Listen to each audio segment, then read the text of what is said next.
66 million years ago, a rock the size of Mount Everest was screaming toward the Yucatan Peninsula at 40,000 miles per hour.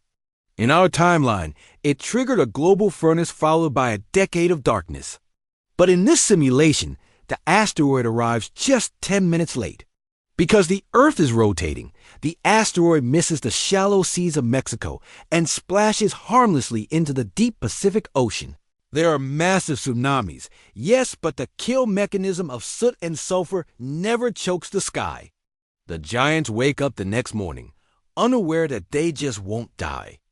As the Earth naturally moved into the cooler Cenozoic era, the dinosaurs would have been forced to adapt or perish.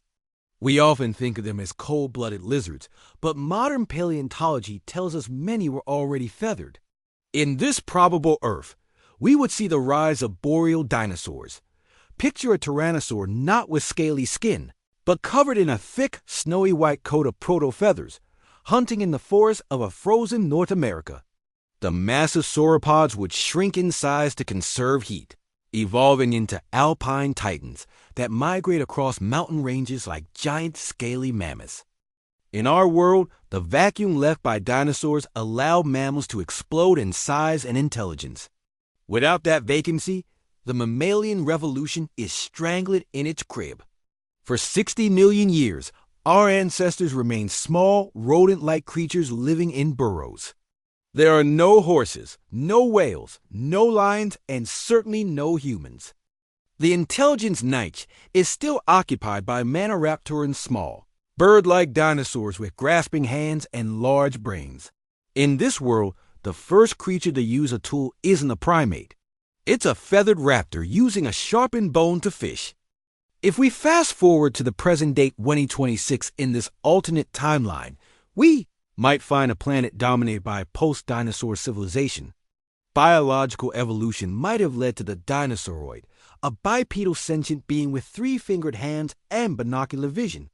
Their cities wouldn't look like our concrete jungles. They might be bioengineered forests or massive geothermal hubs.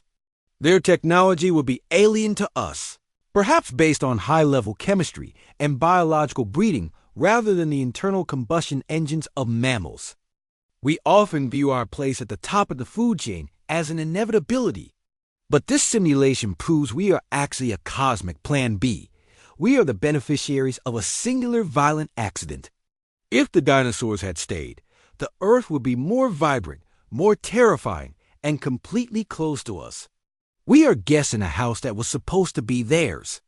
As you walk through a park today and see a bird the last living dinosaur, remember, you aren't looking at a relic of the past, but a reminder of the empire that almost never fell. We like to think of ourselves as the masters of this planet. But in the grand clock of the universe, the age of man is just a few seconds, while the age of dinosaurs lasted for hours. We only exist because of a cosmic fluke of rock that hit the bullseye 66 million years ago. If it had missed, we wouldn't just be different. We wouldn't be at all. This leads us to a chilling question.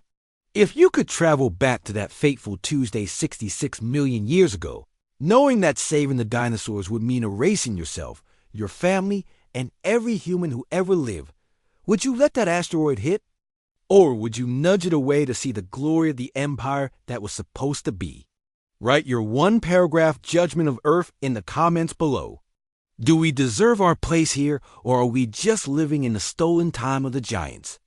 Thanks for watching.